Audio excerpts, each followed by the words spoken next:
Yes, guys, welcome back to the United Stand. I'm Sander Seegers. Alex Telles is close to a move to Manchester United. That's according to various reports coming out yesterday. Fabrizio Romano, Mohamed Bahafsi, I think his name is. I'm not quite sure. But, there were reports yesterday coming out that Alex Telles has agreed a contract, personal terms, with Manchester United. That came out at 1917. That was the exact time it came out, 1917. And Fabrizio Romano tweeted out at 1943. So a little bit later that, well, he didn't tweet out that we'd agreed personal terms, but he tweeted out that we'd been negotiating with Alex Telles and that there's no fee agreed yet. So as far as I'm concerned, we haven't agreed personal terms yet because I put my trust in Fabrizio Romano. But we are clearly negotiating with Alex Telles, and that is clearly a deal that I personally think will happen in the next coming days. We saw Fabrizio Romano tweet out yesterday that Manchester United will get in a left-back and will get in a right-winger step by step. That's what he said. And listen, hopefully this is the first piece of the puzzle, and potentially we can then move on to that right-winger, right? But on Alex Telles, I've never seen him play, I'll be honest with you, right? I will be honest with you, because I'm not a football expert. I don't watch every single match around Europe. But I have heard he is a decent player. But I don't think he will come in at number one. I don't think he'll be our number one left back. I think Luke Shaw will claim that position and stay there. However, if he does get injured, I think Alex Telles will clearly come in. Brandon Williams, on the other hand, you ask what we're going to do with him. I think he'll then be moved over to the right-hand side. Reports have been coming out about that over the last couple of weeks. And, Goldbridge has been saying it for ages now that he sees Brandon Williams more on the right-hand side of that defensive line because he is so keen on using his right foot. And so that's what I think will happen. But as I said, I do think Luke Shaw will stay in as our number one left-back going forward. And then, listen, if he gets injured or we simply need some rotation or he's not playing well, all of which has happened in the last few couple seasons with Luke Shaw, and then Alex Telles will absolutely come in. So we'll have to wait and see what happens with that. I think the reported fee is around 30 million euros, which again isn't too expensive. Now, we haven't agreed the fee yet with Porto, but I don't think that'll be too much of an issue because, listen, Dortmund can play hardball with Jadon, Sancho, 120 million euros, all this sort of stuff. It's Borussia Dortmund now. They are a selling club. We all know that. And they're not Real Madrid and someone of that stature, a club of that stature. But listen, it's still Borussia Dortmund. Porto, on the other hand, it's the post-coronavirus era. We've got way more money than them. They'll clearly need the money, so I don't think the fee should be an issue. So long as we get these personal terms agreed, which, as I said, was reported that we had done yesterday, but Fabrizio Romano came out a couple of minutes later, half an hour later, and said that we are just still negotiating with him. And the important bit there is that he didn't come out saying that the personal terms have been agreed. So I listened to him. So we'll have to wait and see what happens. I want to know what you guys think. I think when we was linked to Sergio Reguilon, it was always, Reguilon or Telles, and there were the two things. Now, Reguilon clearly went to Spurs. I do think he was our first choice left back because, listen, the reports were very strong on him before he gone to Spurs. Now the reports are very strong on Telles. If it wasn't that way, it'd be the other way around, right? The reports would be strong on Telles, then Reguilon. Reguilon, for me, I'm not going to be bitter. I'm not going to be sour. I'm not going to be a hypocrite. I think I'd prefer Reguilon. However, the terms that Real Madrid were trying to offer us, that buyback clause and all that sort of stuff, we were going to get our pants pulled down, and that simply wasn't sensible. So that was a deal that simply couldn't happen at that point, despite me wanting it to. He's 23, Reguilon. He's fast, he's good. His breakout season last season with Seville, broke into the Spanish first team. I think he'll be a great signing for Spurs. So I'm not going to be hypocritical and say that I don't want him now and I always preferred Alex Telles, because I didn't. But if Ole Gunnar Solskjaer trusts Alex Telles and trusts the Manchester United board and trusts his ability, then absolutely, go get him, bring him in. I think a lot of people, though, because of the comparisons between the Reguilon and Telles, often think that they're of similar age. Reguilon, 23 years old, Telles, 23 years old, but that's not the case. Reguilon was 23, Alex Telles is 27, 28 in December. So I think that's something that we need to shift our mindset in as well, because, you often think we'll get him in, cheap price, and we'll develop him. But he doesn't really have many years of development, and he's not really going to get any better from the age of 27. He's in his prime now, so what we're getting is what we get, basically. There's no room for development there, really. So he really needs to come in and hit the ground running. Now, I've got no issue with that, absolutely not. And I think if that's what Ole Gunnar Solskjaer wants, we've got plenty of young players. You need that experience as well. So if that's what Alex Telles is brought in to do, be that sort of rotational player and play sort of second fiddle or as an alternative to Luke Shaw, then I'm absolutely with it. But I just think that's something that we need to get clear, because I even fell into that trap, as I said, when we were linked with Reguilon and Telles. I thought, oh, both young fullbacks in Europe, lovely. Alex Telles isn't that, but I'm sure, no doubt, I put my trust in Ole Gunnar Solskjaer, and if he brings him in, I trust the process. Kamal with a super chat says, Telles is the best on left back outside the top 5 leagues. Yeah, I mean, I don't know. Again, I'm not going to lie to you and say that I've watched every single Portugal game last season. I haven't. I'll be honest with you. I'm not sure I've seen him play once, Alex Telles. I really haven't. I'm simply a fan of Manchester United that watches a bit of football as well. Do you know what I mean? But clearly, if Ole Gunnar Solskjaer's going in for him and we want to sign him, I trust the ability and I trust the process. We did get an email on the United stand, I think it was a tweet or something like that people that are watching him or that are simply seeing the stats and basing their opinions of his goals and assists are slightly, deluded, if you will, because that doesn't really tell the full picture. Most of those goals and assists, I think he's got like 13 goals and something like that. Most of those goals are from sort of free kicks and penalties, which he takes at Porto, and most of the assists are from corners. Now, of course, that shows the level of ability that we like to see. But I think in open play, this guy said he only got like 3 goals or something like that, or 3 assists, something along those lines, where it was the open play bit was a little bit underwhelming, and then it was simply the sort of set pieces that were boosting his numbers. But of course, I'm not looking at a left back to go and score you goals, yeah, get you assists, yeah, of course. But I want to see a solid defensive player and a player that can create space with the overlap sort of thing for our forwards, because our forwards do like to be inverted slightly, right? Rashford on the left likes to cut in. So if we've got an overlapping left back like Luke Shaw or Alex Telles, then that's brilliant. And of course, you want a good delivery, as hopefully the corner suggests, for the assists and that sort of thing. So listen, we'll have to wait and see what happens in him. I want to know what you guys think. Tim Gorod, get your comments in. That is, of course. Tim Gorod says we're going to play 5 at the back. I highly doubt that. Listen, at least there was no sort of speculation on that with the Aston Villa game. I don't believe we played 5 at the back against Villa in pre-season, so I don't know why we'd all of a sudden go in and play 5 at the back in the Premier League. It doesn't really make too much sense for me, but maybe we'll have to wait and see. Ayan says we absolutely destroyed this guy. 5-0, 4-1, 2-0, 6. Don't. Oh, you're a Liverpool fan. Welcome. Mustafa says Sancho. Yeah, we'll get on Sancho in a second. Lachlan says PSG wants Telles. Yeah, they do want Telles. Well, I think they're interested in Telles. That's what's been reported. They're interested in Telles, and they're still making a decision on whether they should go in for him or not. If they do, I'd be calm. Listen, I know the whole Sancho thing has been an issue, and that the fee is obviously caused an issue, and we've dragged that deal on beyond belief. But it is a 120 million euro deal, right? Like, although I don't think it's excusable that it's gone on this long, it is a record fee for us, It's Manchester United's record fee. It's a huge fee. It's a huge transfer. So for that to take a little bit longer, I understand. Donny van de Beek, done like that. So with Alex Telles, I think if we want him, we'll go in and get him. If he wants to come to Manchester United, that is, of course. So thanks so much for joining me today, guys. We've got a lot more to talk about. I was hoping that Fabrizio Romano was going to tweet a little bit about that right wing situation, as he sort of alluded to yesterday, but he hasn't come out with anything on Jadon Sancho yet. Of course, Jadon Sancho is that right winger. So we'll have to stay tuned for that. But we've still got, a couple of weeks left in the transfer window, 1 or 2 weeks. So there's still time. But as I said earlier on in the transfer window, when I was doing these shows, by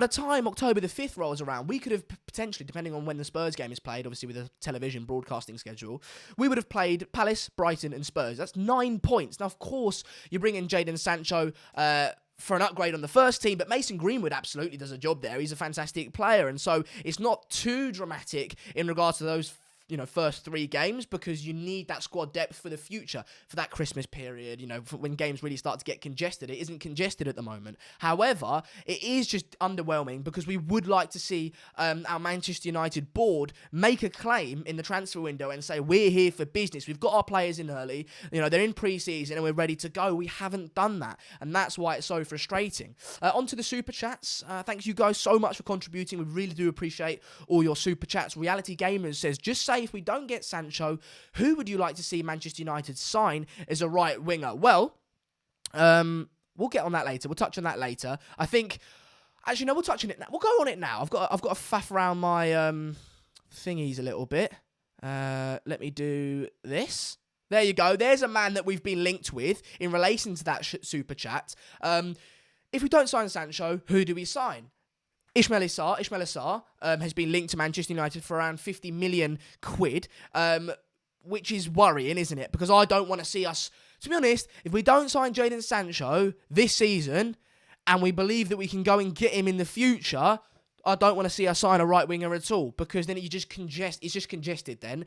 And if we do sign a right winger, it's goodbye to the Jadon Sancho deal 100%. So listen, I don't want to see this deal happen at all. I think if you're going to spend 50 million quid, I know it seems a bit of a ridiculous statement, but if you're going to spend 50 million quid post-coronavirus era, sell some players and spend 100. Spend 100. Do you know what I mean? For over double the player with a sell-on value and all this sort of stuff. Don't get Ismail Assar. Now listen, it's not because I am above a player like Ismail Assar who has gone down with Watford. Listen, just because you've gone down with a team doesn't mean that you're a bad player, right? Norwich have got a fair good players, Max Aarons, all this sort of thing. Barcelona in for Max Aarons. Clearly, teams that go down have some good players. No one's disputing that. But where my issue comes with Ismail Assar is that if we do go and get him, it's not Ole Gunnar Solskjaer's first choice player. Now, of course, you can't always get your first choice players in the transfer window, but we've got, as Manchester United, we've got a far better chance of succeeding in the league and in competitions if Ole Gunnar Solskjaer gets his first pick players, and Ismail Assar clearly isn't that, and that's what worries me. Too many times in the past have the Manchester United board provided Manchester United managers with 3rd, 4th, 5th pick on the list. And that's not good enough. That's not, you don't think Manchester City with Pep Guardiola, they're getting 3rd, 4th picks on the list, are they? They're getting 1st and 2nd choices. And Ismail Assar clearly isn't that. So that's why I'd want to stay away from him. And I think it just rules out any deals for Jadon Sancho in the future. And I just want to... Jadon Sancho is cut out for Manchester United. I ran into one of the viewers yesterday at the gym, and... we got chatting about Manchester United, socially distanced, of course, and we were talking about this, and I said, Sancho fits Man United like a glove. It's ridiculous. It appeases everyone. It appeases the fans on both ends, but it appeases Ed Woodward and that sort of merchandise, business, shirt selling, brand criteria. It fits that perfectly. Jadon Sancho number 7. Think about how many shirts they'll sell. Think about the branding on Sancho 7. That appeases that side of the club hugely. But it also appeases Ole Gunnar Solskjaer and the performance end of the club, because he's a young, British, talented, attacking, exciting player. These are the sort of criteria that Ole Gunnar Solskjaer has wanted in Manchester United future players, and Jadon Sancho fits each and every one of those perfectly. So I think it's a perfect transfer. It's something we need to get done. Well, as we're talking about, I'll put them on the screen. And it's just something... Listen, there's still time. There's still absolutely time, so I wouldn't say it's over yet. We saw, James Cooper, I think the other day, came out and say it's 60% he's staying at Dortmund, 40% he's staying at... going to Manchester United. And I think despite that might be true, whatever, it's always been the situation, 120 million euros or bust. You pay it or you do one. And I think if Manchester... So clearly he's staying, unless Man United turn up and think, yeah, we'll go for it. So that's simply something that we're going to have to wait to see. And I don't understand as well. I don't understand why it's taken so long. If it's literally as simple as 120 million or you do one. Either we know we've got 120 million euros to spend and we go, all right, we'll try and haggle them a little bit, but okay, here you go, here's 108 million quid. Or we go, no, done, rumours are dead, we'll move on. Because it's as simple as that, isn't it? Now, I know you might have to think, oh, we'll work on some outgoings, and then we'll make some money, and then we'll pay it. Now, that might be the case. Obviously, we've still got Chris Smalling to go, and hopefully a few others do as well. But it seems strange to me that it's rumbled on this long when it's been so clear-cut in regards to Dortmund's requirements, which makes me think that Man United are willing to spend the 120 million euros if push comes to shove. So hopefully I'm right, of course, and we do sign Jadon Sancho. Another contribution in the super chats, thank you so much. Gums112 says, hey mate, if we don't get Sancho, are you joining KG's revolution against the club? And push these leeches out. Hello from Down Under. Thank you for your contribution, mate. I don't know what time it is in Australia, but we really do appreciate you tuning in. Listen, I like the glazes out movement on the Instagrams and the Twitters and the social medias, and I remember the whole unfollow United thing a little while ago. But the Glazers, I mean, I don't know, what was it, 2010? There's 50,000 people in Old Trafford swinging green and yellow scarves about. We've had 70,000 or 68, but however many home fans there are, singing, Edward was going to die. Now, I don't condone that, but Glazers out, we want Glazers out. All these sorts of things has happened in the stadium. So clearly, the Glazers are just going to do what they want. When they want to sell Man United, they'll sell. When they don't, they'll keep us.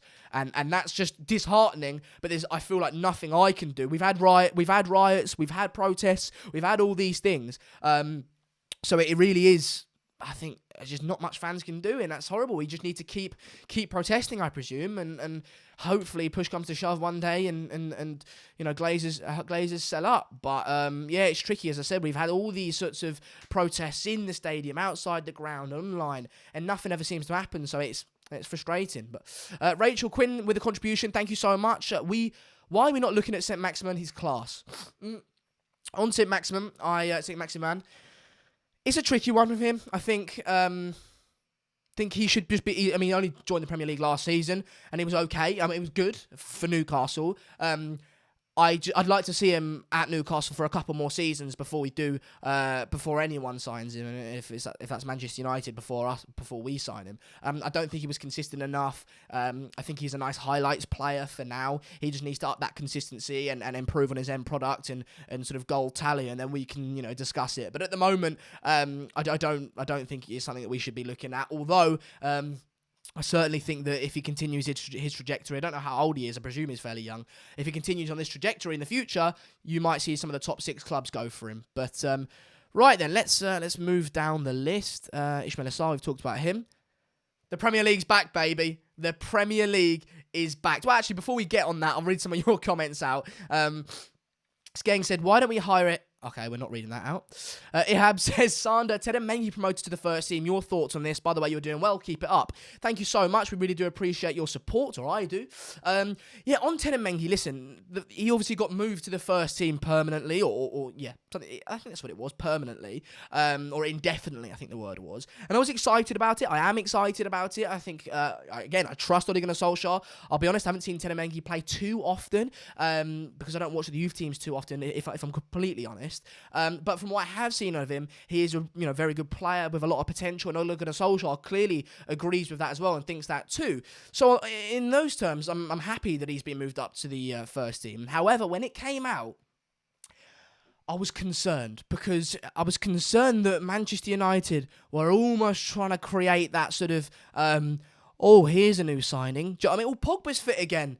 That's like a new signing. Do you know what I mean?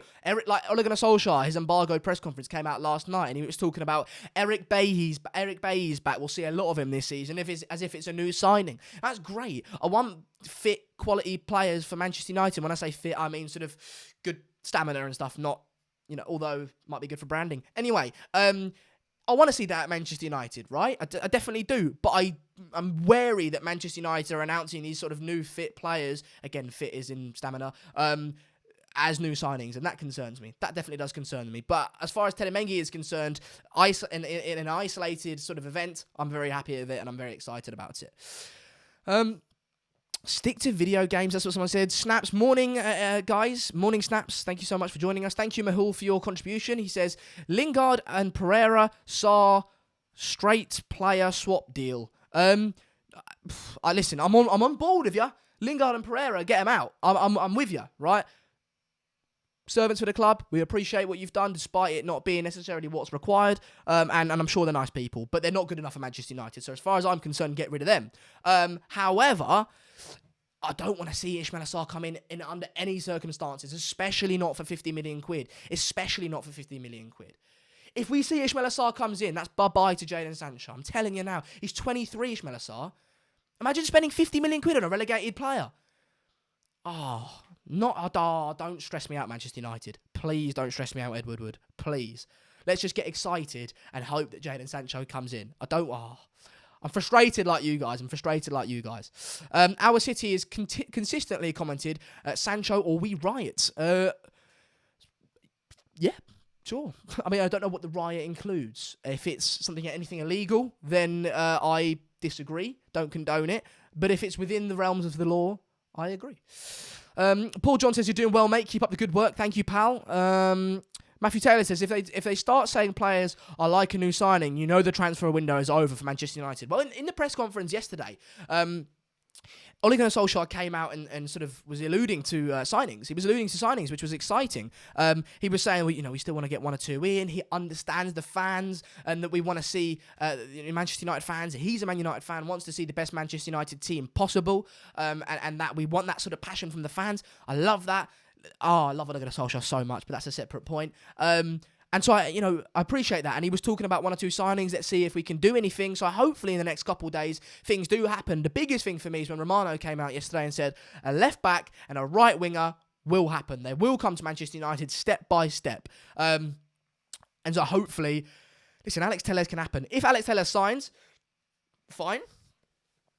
I appreciate it.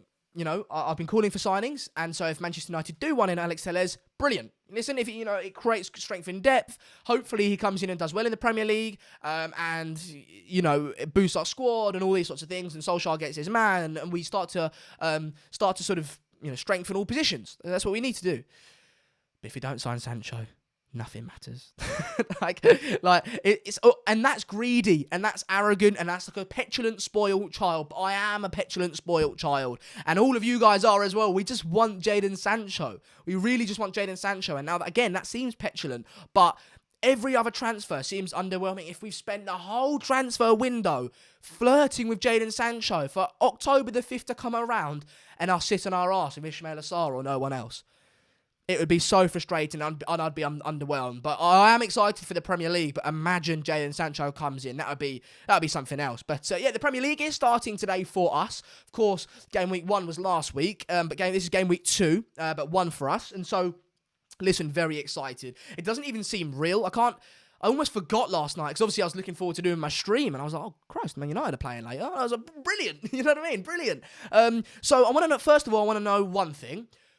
I think we can all agree on the attacking line. Mason Greenwood, Marcus Rashford, and Anthony Martial. By the way, how good is it to see those guys back in action? Because all the Jadon Sancho chat, let's not forget about big Mason Greenwood, right? The guy is unbelievable. Mason Greenwood's dynamite. Scores with his left, scores with his right.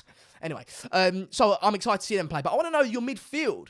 Midfield, who do you guys put and start in midfield today for Manchester United? Ole Gunnar Solskjaer came out yesterday and said that Donny van de Beek, Paul Pogba and Bruno Fernandes can play together. But whether it would be today or not, he's not obviously going to reveal that. Paul Pogba had contracted coronavirus over the break. But Ole Gunnar Solskjaer did come out yesterday and said that Paul Pogba was free and fit for selection, along with Luke Shaw.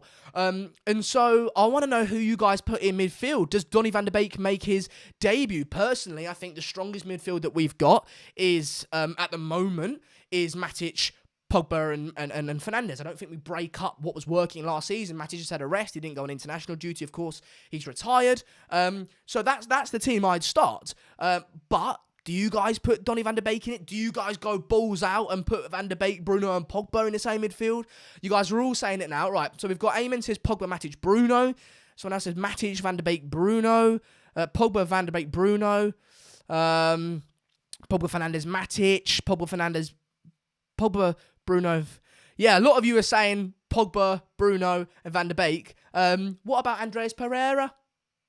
I think we should start McTominay, Fred and Pereira.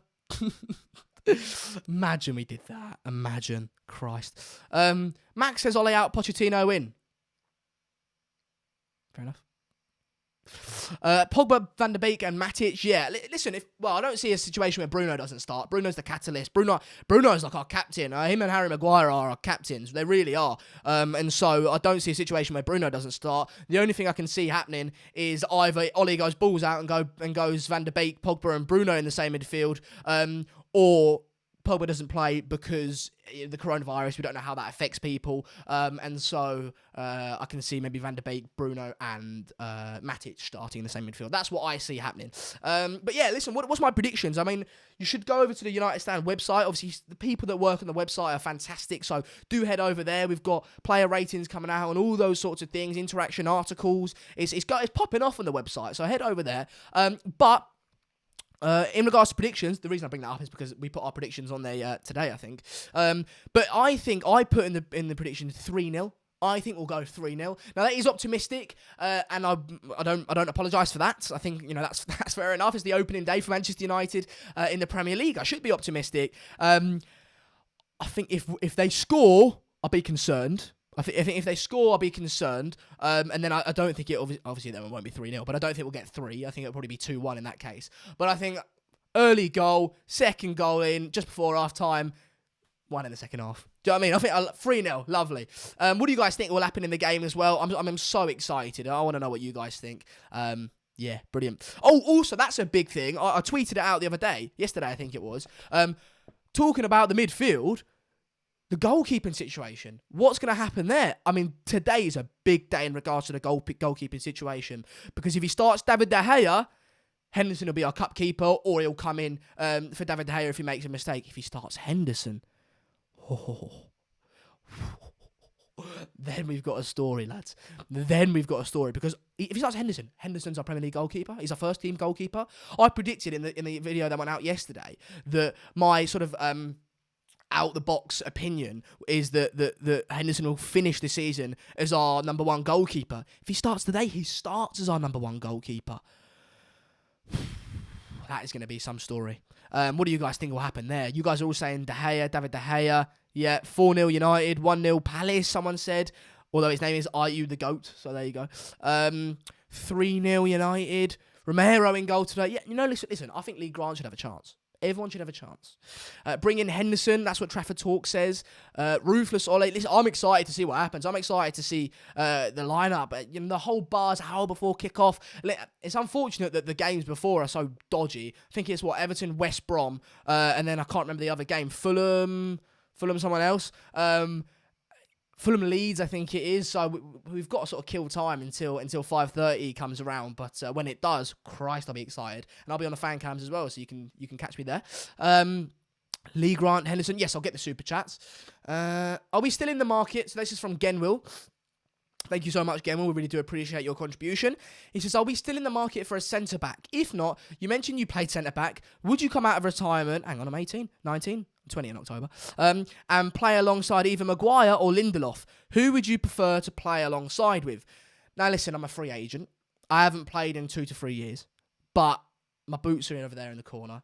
I can give them a little wash off, a little polish. And I'm more than happy to step in when, they really need a centre-back. So that in that case, yeah. I don't think we're in the market for a centre-back anymore. I think it will be 2 players, to answer your question. I think it'll be a left-back and a right-winger. I'm basing that off what Fabrizio Romano said yesterday. If we do go in and get a centre-back, I think that'd be fantastic because I think we really need one. But also based off of Ole Gunnar Solskjaer's comments yesterday saying that Eric Bailly's back fit and they'll be seeing a lot more of him going forward, I think it will be Eric Bailly, maybe Smalling, seeing what happens there. Harry Maguire and Victor Lindelof. You guys are saying Fabrizio Romano just tweeted. I need to see if that's true or not. Let's have a little look. Sorry about this. Jota to Liverpool is done. No, nothing other than that. Sorry about that, guys. You guys are still saying he's tweeted. I can't see anything from Fabrizio Romano. I do want to get you the breaking news if something does come out. I'm having a little look and I can't see anything. No. Can't see anything there. apologise for that. How tall are you? I'm just under 6 foot. Hey, Sanders, hope you're doing good. So excited for the match day. Wanted to know who's your captain for the Premier League this week. I presume that's about fantasy Premier League. I do the Sun Dream Team. I do apologise. So I don't have a captain. But anyway, guys, I am going to head out now. We've done about half an hour. I hope you guys have enjoyed it. Listen, come on, Man United. We're playing at 5:30. I cannot wait. Let's get Sancho done in the next couple of days. Alex Telles, of course. That deal, I have no doubt, will happen at some point before October the 5th. So do stay tuned. We'll see you guys in the fan cams. And come on, United. Let's get a result. Ta-da.